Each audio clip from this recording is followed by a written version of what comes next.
Welcome बच्चों, Navodaya academy में मैं हूं अरुण चौधरी। आज हम नवोदय की तैयारी में आज खंड 3 की तैयारी करने वाले हैं। खंड 3 में हमारा भाषा परीक्षण पूछा जाता है, जो कि हमारा होता है 25 नंबर का। आज हम इस वीडियो में हमारे 25 नंबर की तैयारी करने वाले हैं। देखिए, हमारा जो पेपर होता है वो 3 खंडों में होता है। जो पहला खंड होता है इसे हम बोलते हैं मानसिक योग्यता, जो कि 50 नंबर का होता है। दूसरा होता है हमारा खंड 2, जो कि अंकगणित परीक्षण कहलाता है। ये होता है हमारा 25 नंबर का। तीसरा होता है खंड 3, जिसे हम बोलते हैं भाषा परीक्षण, जो कि हमारा 25 नंबर का होता है। इस प्रकार आपका पेपर टोटल 100 नंबर का होता है, जिसमें कि 80 प्रश्न पूछे जाते हैं। तो आज हम खंड 3 यानी कि भाषा परीक्षण की इस वीडियो में चर्चा करने वाले हैं। तो देखिए, जो भाषा परीक्षण में क्या होता है, आपके टोटल 20 प्रश्न पूछे जाते हैं। परीक्षा में आपके पास 20 प्रश्न भाषा परीक्षण से पूछे जाएंगे। 20 प्रश्नों में क्या होता है, 4 हमारे गद्यांश होते हैं। ठीक है, 4 गद्यांश, या इसे हम अनुच्छेद भी कह सकते हैं। ठीक है, अनुच्छेद भी हो सकता है या गद्यांश भी हो सकता है। इसे हम बोलते हैं अनुच्छेद या गद्यांश। तो इसमें हमारा खंड 3 में 4 गद्यांश होते हैं। इस प्रकार एक गद्यांश होता है, उसको हमको पढ़ना है और उसके फिर हमको 5 प्रश्नों के उत्तर देना है। तो इसी का आज ही हमारा पहली क्लास है। खंड 3 में भाषा परीक्षण में आज हम हमारा पहला गद्यांश करने वाले हैं। इसमें आपको गद्यांश को पढ़ना है, समझना है और फिर इसके 5 प्रश्नों के उत्तर देना है। देखिए, आप जो खंड 3 की तैयारी कैसे करेंगे, तो इसके लिए ज़रूरी है कि आपको गद्यांश को पढ़ के उसको हमको समझना है। ऐसा नहीं है कि गद्यांश को पढ़ लिया और उसमें से उत्तरों को ढूंढ दिया। अगर आप इस तरीके से करते हैं हल, तो इस बात की संभावना रहेगी कि आप के 2 या 3 प्रश्न ही सही होंगे। लेकिन अगर आप गद्यांश को समझेंगे और फिर बाद में उन प्रश्नों को उत्तर देंगे, तो आपके 5 प्रश्न बिल्कुल सही होने वाले हैं। तो आपको कोई अभी से जब हम तैयारी की बात करते हैं, तो हमें गद्यांश को समझना होगा, ना कि उसको पढ़ के उसके उत्तरों को देना। पहले उसको पढ़ना है, समझना है, फिर हमारे 5 प्रश्नों को उत्तर देना है। यदि आपने गद्यांश को पढ़ लिया, समझ लिया, तो आपके 5 प्रश्नों के उत्तर बिल्कुल सही होने वाले हैं। और हमारे परीक्षा में हमको 25 में से 25 नंबर कैसे लाने हैं, इसी चीज़ की तैयारी अब हम गद्यांश को पढ़ के समझ के उनको हल करने वाले हैं। मैं आपको बताने वाला हूँ कि हमें गद्यांश को किस प्रकार पढ़ना है, किस प्रकार समझना है और उन 5 प्रश्नों के उत्तर हमें किस प्रकार देना है। तो चलिए करते हैं स्टार्टिंग। तो आज का हमारा आज का हमारा पहला गद्यांश आपके सामने है। आपको इसको पढ़ना है और पढ़ के, ठीक है, आपको इसको पढ़ना है। पहले आपको क्या कर लेना है, पढ़ना है। फिर मैं इसको पढ़ूँगा, आपको समझाने वाला हूँ। उसके बाद हम हमारे 5 प्रश्नों के उत्तर इसमें हम ढूंढने वाले हैं। तो देखिए, यहाँ पे जो भी आपको मटेरियल मिल रहा है, ये बिल्कुल प्रीवियस ईयर के जो गद्यांश है वो है। जैसे ये जो गद्यांश है, ये पिछले साल के पेपर से ही लिया गया है, क्योंकि नवोदय में जिस प्रकार से प्रश्न पूछे जाते हैं, जिस प्रकार से गद्यांश होते हैं, उन्हीं की हमको तैयारी करनी है। हमको बिल्कुल अलग गद्यांश या अनुच्छेद, ठीक है, इनको अनुच्छेद या गद्यांश भी हम बोल सकते हैं, उनकी हमको तैयारी नहीं करनी है। हमको हमारी जो तैयारी होगी वो बिल्कुल परीक्षा के अनुरूप होगी, ताकि हम हमारे जो खंड 3 है भाषा परीक्षण, उसमें हम हमारे 25 नंबरों को बिल्कुल तैयार कर लें। हम बहुत सारे इसमें अनुच्छेदों को हल करने वाले हैं। उन्हीं अनुच्छेदों का प्रयोग आगे हम परीक्षा में हमारा उपयोग करेंगे। तो इस सीरीज में हम बहुत सारे अनुच्छेदों को हल करने वाले हैं। हम ये समझेंगे कि हमें गद्यांश को कैसे पढ़ना है, कैसे समझना है और उन प्रश्नों के उत्तर कैसे हमको गद्यांश में मिलने वाले हैं। तो पूरी तैयारी आपको इस चैनल पे करवाई जाएगी। जो लोग चैनल पे नए हैं, चैनल को सब्सक्राइब जरूर कर लेना है। वीडियो पसंद आए वीडियो को लाइक जरूर कर लेना है। तो चलिए करते हैं स्टार्ट। उम्मीद करता हूँ कि आपने इसको पढ़ लिया होगा। अब पहले मैं इसको पढ़ने वाला हूँ, आपको समझाने वाला हूँ, फिर हम इसके प्रश्नों के उत्तर ढूंढने वाले हैं। तो आइए करते हैं स्टार्ट। शरीर का भार कम करने। अब आपको पहला शब्द का मतलब पता होना चाहिए कि भार का आखिर मतलब क्या होता है। तो भार मतलब होता है वजन। ठीक है, भार का एक और क्या नाम है? वजन। जैसे आपका शरीर है, उसका कुछ ना कुछ वजन होता है, उसे ही हम बोलते हैं भार। ठीक है, तो लिखा है शरीर का भार कम करने या स्वस्थ भार बनाए रखने के लिए। यहाँ पे लिखा है एक शब्द स्वस्थ भार। ठीक है, स्वस्थ भार का मतलब क्या होता है? तो देखिए, स्वस्थ भार, जैसे स्वस्थ भार का मतलब होता है कि उम्र के हिसाब से आपका वजन कितना होना चाहिए वो होता है। जैसे कि मान लो हर उम्र के लिए अलग अलग वजन होता है। उस उम्र के हिसाब से अगर आपका वजन है तो उसको हम बोलते हैं स्वस्थ भार। बनाए रखने के लिए दो साधारण नियम है। ठीक है, दो साधारण नियम। किस बात के लिए दो साधारण नियम है? आपका भार अगर ज़्यादा है तो उसको कम करने के लिए। देखिए, ये गद्यांश की शुरुआत ही से हुई है कि आपका वजन कैसे कम करना है। और स्वस्थ भार मतलब आपकी उम्र के अनुसार यदि आपका वजन है तो आप बिल्कुल सही हैं, स्वस्थ हैं। इसी चीज़ के आधार पे ये गद्यांश हैं। आगे है, ठीक है, कि दो साधारण नियम, मतलब आपको अगर भार को कम करना है तो दो साधारण नियम है। पहला है कम वसा और शर्करा वाला संतुलित भोजन करना। ठीक है, कम वसा, वसा का मतलब होता है फैट। जैसे कि हमारी जो भी तेल वाली वस्तु होती है, जो भी तली भुनी वस्तु होती है, उनमें होता है तेल यानी कि वसा। तो उनको हमको क्या करना है?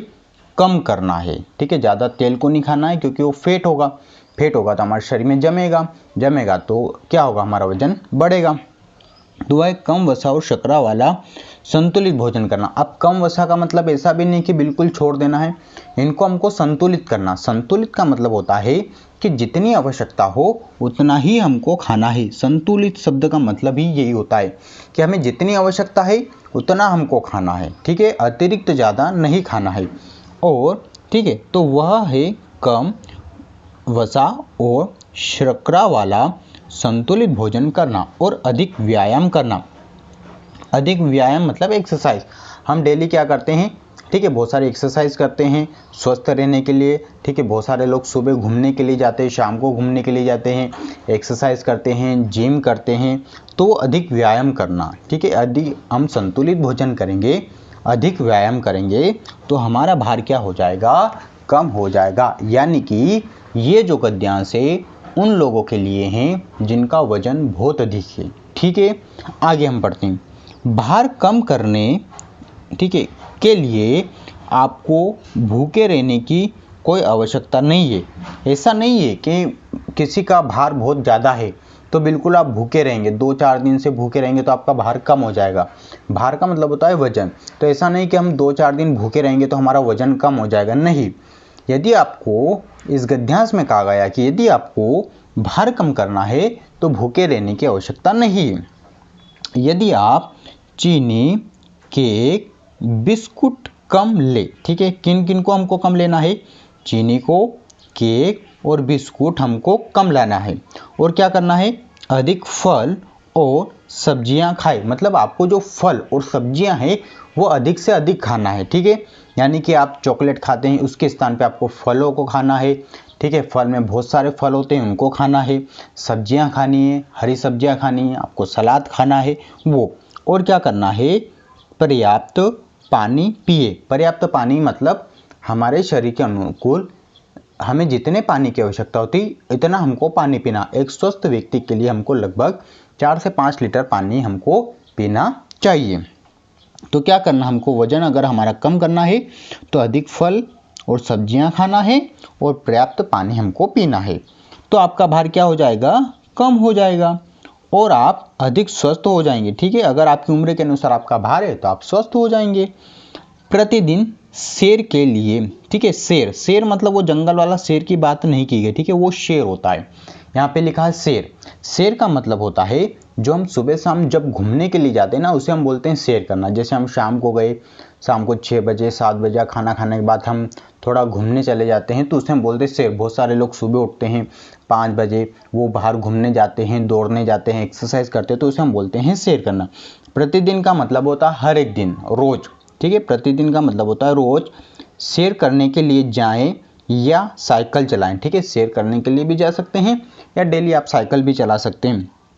तो मतलब आपका अगर वजन ज़्यादा है तो आप साइकिल चला के भी व्यायाम हो जाएगा, तो साइकिल चला के भी आप अपना वजन को कम कर सकते हैं। आगे लिखा है टेलीविज़न देखने। टेलीविज़न का मतलब होता है टीवी। टीवी का पूरा नाम ही टेलीविज़न है। ठीक है, तो टेलीविज़न देखने या वीडियो गेम्स खेलने, जैसे आप मोबाइल में जो गेम्स खेलते हैं उनको हम क्या बोलते हैं, वीडियो गेम्स। ठीक है, के स्थान पे अधिक सक्रिय रहे। मतलब लिखा है कि आपको टेलीविज़न कम देखना है, आपको वीडियो गेम्स कम खेलना है, बल्कि आपको साइकिल चलाना है, बाहर जाना है, सुबह शाम घूमने के लिए, एक्सरसाइज करनी है। ये यदि आप काम करेंगे तो आपका वजन कम हो जाएगा। तो देखिए, अगर हम पूरे गद्यांश की बात करते हैं तो पूरा गद्यांश इस बात पे निर्भर करता है कि आपका वजन कम करने के लिए आपको अधिक फल सब्जियां खाना है, पर्याप्त पानी पीना है, ठीक है, संतुलित भोजन करना है,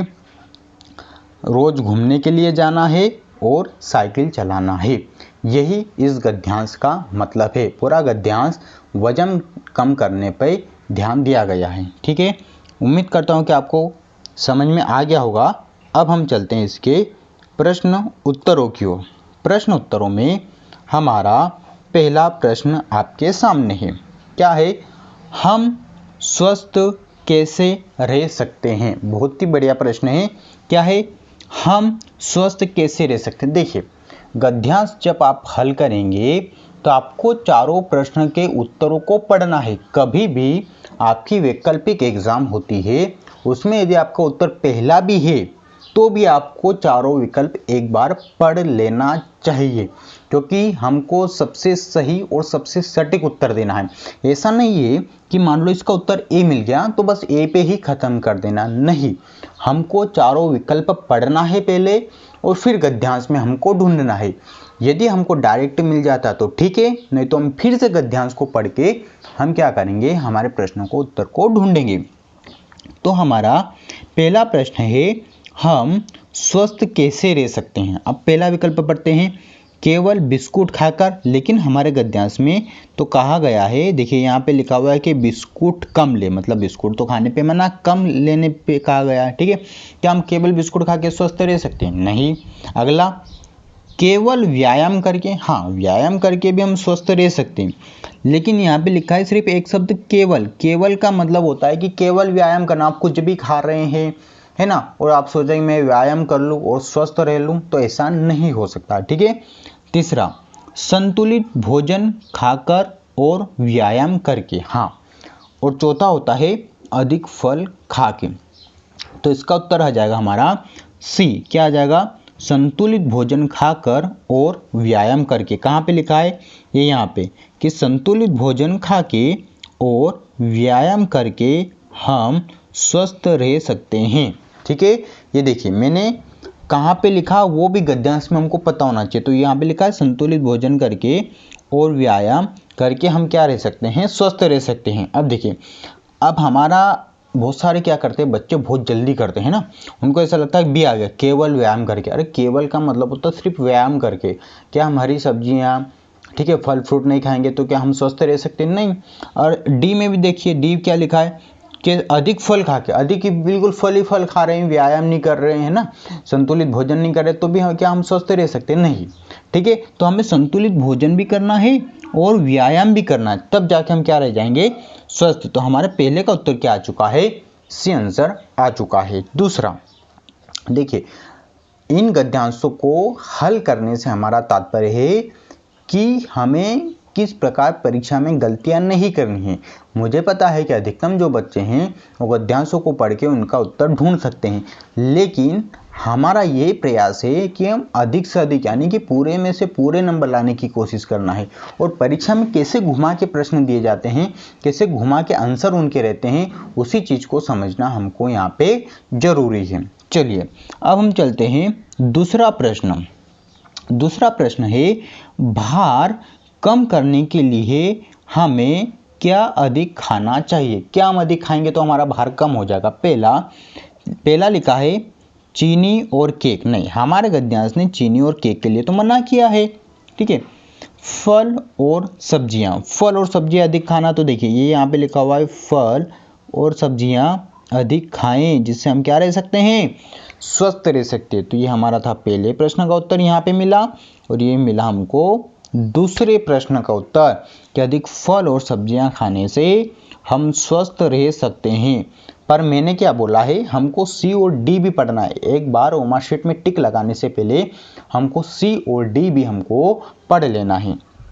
इसमें लिखा है बिस्कुट और चीनी। नहीं, उसके लिए तो हमको मना किया गया है, सी भी नहीं आएगा। और डी तो बिस्कुट और फल। नहीं, फल तो ठीक है पर बिस्कुट के लिए तो मना किया गया है। तो हमारा जो प्रश्न नंबर 2 है उसका सही आंसर क्या हो जाएगा, बी, फल और सब्जियां। और ये गद्यांश में कहाँ पे लिखा है, तो गद्यांश में यहाँ पे लिखा हुआ है। अब हम चलते हैं तीसरे प्रश्न की ओर। तीसरा प्रश्न है हमारा, स्वस्थ रहने के लिए हमें क्या अधिक पीना चाहिए। ठीक है, क्या अधिक पीना चाहिए। दूसरे प्रश्न में पूछा था क्या खाना चाहिए, यहाँ पे लिखा है स्वस्थ रहने के लिए हमको अधिक क्या पीना चाहिए। तो हम ढूंढते हैं हमारे गद्यांश में। देखो यहाँ पे लिखा है पर्याप्त पानी पीना चाहिए। ठीक है, कोला पे तो देखो ऐसे ही गलत हो गया। क्यों गलत हो गया, क्योंकि हमारे जो गद्यांश है उसमें कोला पे नाम से किसी शब्द का उपयोग ही नहीं हुआ है। दूसरा है फलों का रस। नहीं, फलों का रस अधिक नहीं पीना चाहिए। ठीक है, ऐसा तो नहीं कि हम सुबह उठ के फलों का रस पीते हैं, दोपहर में भी फलों का रस पीते हैं, शाम को भी नहीं। ठीक है, अधिक पीना चाहिए। अधिक का बोला, फलों का रस हम पियेंगे तो एक दिन पी लेंगे, है ना। सब्जियों का रस, ऐसा तो नहीं कि हम सब्जियों का रस पी लें, तो हमको अधिक क्या पीना चाहिए, पानी। तो इसका विकल्प कौन सा आ जाएगा, विकल्प नंबर सी आ जाएगा कि स्वस्थ रहने के लिए हमें क्या अधिक पीना चाहिए, पानी। और ये गद्यांश में कहाँ पे लिखा है, तो ये गद्यांश में यहाँ पे लिखा हुआ है। तो देखिए हमारे तीनों प्रश्नों के उत्तर हमें गद्यांश में मिल चुके हैं और हमने इन गद्यांश को समझ भी लिया है। अगले प्रश्न की ओर चलते हैं। ठीक है, 3 प्रश्न हो चुके हैं। हमारा चौथा और 5वां प्रश्न। चौथा प्रश्न क्या है कि कौन सा व्यायाम सबके लिए अच्छा है। ठीक है, सबके लिए अच्छा है। कौन सा व्यायाम की बात कर रहा है। पहला है सैर करना और साइकिल चलाना। तो देखिए हमने पढ़ा था कहीं ना कहीं कि सैर करना और साइकिल चलाना हमारे लिए सबसे अच्छा व्यायाम है। तो ये हो गया हमारा चौथे प्रश्न का उत्तर कि सैर के लिए जाएं या साइकिल चलाएं। तो हमारे लिए सबसे अच्छा व्यायाम क्या हो जाएगा, ये पतंग उड़ाना। पतंग का तो हमें उपयोगी नहीं बोला गया, गद्यांश में पतंग शब्द का तो उपयोगी नहीं हुआ है। वीडियो गेम्स खेलना मना किया गया है। टेलीविज़न मतलब टीवी देखना नहीं। अधिक कौन सा अच्छा व्यायाम है, अगर हम सुबह शाम घूमने के लिए जाएंगे और साइकिल चलाएंगे तो ये सबसे अच्छा हमारा व्यायाम हो जाएगा। अगला शब्द है 5वां प्रश्न। अगला प्रश्न है 5वां, सक्रिय शब्द का विलोम शब्द क्या है। इसमें एक शब्द हुआ है सक्रिय और हमारे गद्यांश में भी उपयोग हुआ है। देखिए यहाँ पे सक्रिय शब्द का उपयोग हुआ है। तो उसने पूछा है कि सक्रिय शब्द का विलोम शब्द क्या है। विलोम का मतलब होता है विपरीत। क्या होता है, विलोम का मतलब होता है विपरीत। ठीक है, विपरीत मतलब जस्ट उल्टा। जैसे सीधे का विपरीत क्या हो जाएगा, उल्टा। अगर मैंने बोला सीधा तो मैं बोलूँगा कि सीधा का विलोम शब्द क्या हो जाएगा, तो उल्टा हो जाएगा। ठीक है, इसे हम बोलते हैं विलोम शब्द। तो इसने बोला है कि सक्रिय शब्द का विलोम शब्द क्या, सक्रिय। सक्रिय को इंग्लिश में हम बोलते हैं एक्टिव। सक्रिय का मतलब होता है जैसे हम कोई काम कर रहे हैं, बस कर रहे हैं तो उसमें हम क्या हो, सक्रिय हो। अगर हमने काम करना छोड़ दिया तो हम उसको क्या बोलेंगे कि निष्क्रिय हो गए। ठीक है, जैसे मान लीजिए कि अभी आप पढ़ रहे हैं, 1 घंटे से पढ़ रहे हैं, 1 घंटा हो गया, 2 घंटे हो गया, 3 घंटा लगातार आप पढ़ रहे हैं, तो उसे हम क्या बोल रहे हैं कि आप सक्रिय होकर अपना काम कर रहे हैं। लेकिन आपने पढ़ना छोड़ दिया तो आप क्या हो जाएंगे, निष्क्रिय हो जाएंगे। ठीक है, तो सक्रिय शब्द का उल्टा क्या हो जाएगा हमारा, निष्क्रिय हो जाएगा। विकल्प नंबर 20 का बिल्कुल सही आंसर आ जाएगा। ठीक है, सुस्त का मतलब होता है आलसपन, थोड़ा सा आलस अगर हमारे शरीर में आ जाता है, जैसे हम सुबह सुबह उठते हैं, उठने का मन नहीं करता, तो उसे हम बोलते हैं सुस्ती। ठीक है, इच्छुक मतलब हमारी इच्छा हो जाएगी, और ऊर्जावान मतलब हमारे अंदर एनर्जी है। तो सक्रिय शब्द का विलोम, देखिए अभी आपके परीक्षा में दो ऐसे शब्द पूछे जाएंगे, विलोम और पर्यायवाची संज्ञा, ये भी आपकी परीक्षा में पूछ सकते हैं। तो इनकी भी हम तैयारी करने वाले हैं हमारे इसी चैनल पे, इसलिए जो बच्चे नए हैं चैनल को सब्सक्राइब कर लेना है और वीडियो को लाइक ज़रूर कर देना है। तो इसी प्रकार हमारे पांचों प्रश्न के उत्तर होते हैं कंप्लीट। ठीक है, देखिए पांचवा जो प्रश्न विलोम शब्द है, पर्यायवाची शब्द है, इसको हम पूरी तैयारी करने वाले हैं हमारे चैनल पे। ठीक है, तो चैनल को सब्सक्राइब जरूर कर लेना है। हमारे पांचों प्रश्न के उत्तर हमको अनुच्छेद में मिल चुके हैं। ठीक है, आपको भी इनको पढ़ लेना अच्छे से, अनुच्छेदों को कैसे पढ़ना है, कैसे समझना है, किस प्रकार उनके उत्तरों को ढूंढना है, क्योंकि हमारे लिए 25 नंबर बहुत ज़्यादा महत्वपूर्ण हो जाते हैं। इसीलिए आपको चैनल पे कंप्लीट तैयारी करवाई जाएगी, और अभी गद्यांश आने वाले हैं, उसको हम पढ़ेंगे, समझेंगे। ठीक है, कुछ कठिन गद्यांश भी हम लेने वाले हैं, उनको भी पढ़ेंगे, समझेंगे, हर शब्द का मतलब समझेंगे। ठीक है, तो हमें समझना हमारे लिए ज़्यादा जरूरी है, ना कि पढ़ना और प्रश्नों को उत्तर को ढूंढना। हम पढ़ेंगे, समझेंगे, उस सभी प्रश्नों को उत्तर हमको ढूंढना है। ठीक है, तो आज के वीडियो में इतना ही रखते हैं, मिलते हैं नेक्स्ट क्लास में, तब तक के लिए थैंक यू।